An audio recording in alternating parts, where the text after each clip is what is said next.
Every single day that you let this go, you put yourself in a more difficult situation to bring it back under control. We have to act decisively, we have to act quickly if we're going to stamp this Delta variant out here in South Australia.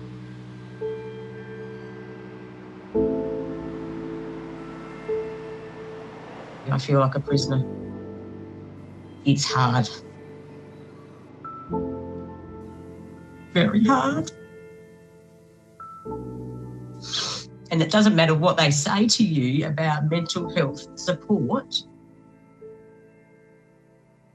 I don't believe that this is how you treat people.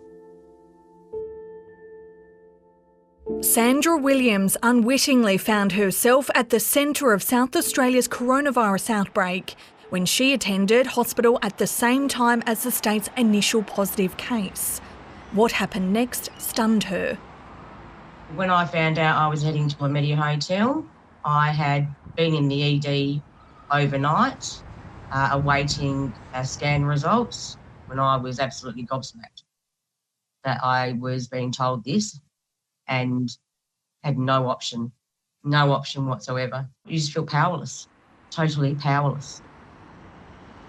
The initial case was a man in his 80s who'd returned to Adelaide from Sydney. Sandra, along with hospital staff and other patients, has now spent a week in hotel quarantine. She can't understand why the government wouldn't allow her to isolate for the 14 days at home. I would have felt much safer quarantining at home. I would have preferred to be quarantining at home. About 110 people have been placed in hotel quarantine. The state's chief public health officer says the decision to move people into Medi hotels is based on risk. Look, we've been working for a long time in the Medi hotel system. We have excellent mental health supports. We've got excellent nursing and GP supports. Unfortunately, 14 days is 14 days. But the majority of South Australia's 19 positive cases are linked to two sites, a Greek restaurant and a winery. No one who was at the hospital at the same time as the initial case has tested positive.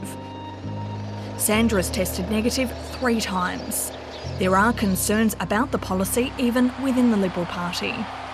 What we're seeing is people being put into Medi hotels who are otherwise healthy, and we're saying to them, we don't trust you anymore, so we're going to put you into this environment where you may actually be exposed to the virus. Now, to me, that's entirely unsatisfactory.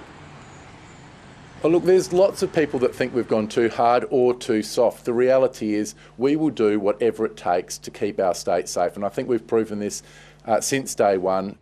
The good guys saw him. Julia Mayfield shopped at a local supermarket the same time as a positive case. She's quarantining at home for 14 days, but found getting a required COVID test when the state went into lockdown was almost impossible. I was in the car from 9 o'clock in the morning till 3 o'clock in the afternoon with my son. At 3 o'clock, we got told that there was no more testing that day and we just had to go home.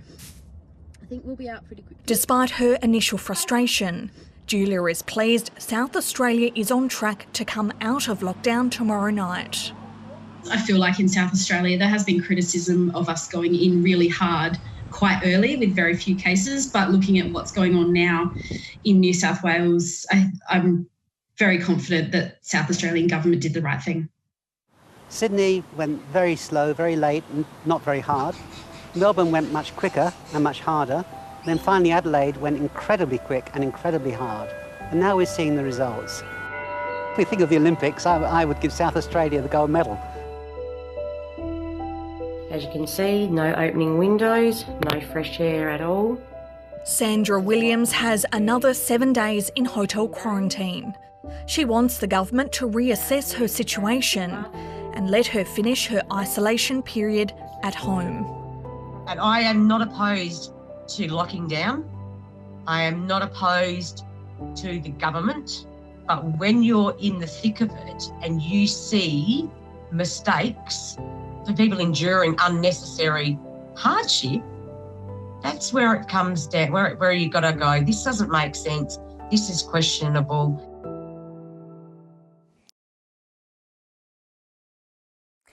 Hi, I'm Lee Sales. Thanks for watching this story. If you'd like to watch more of 7:30's stories, they are on the left of your screen.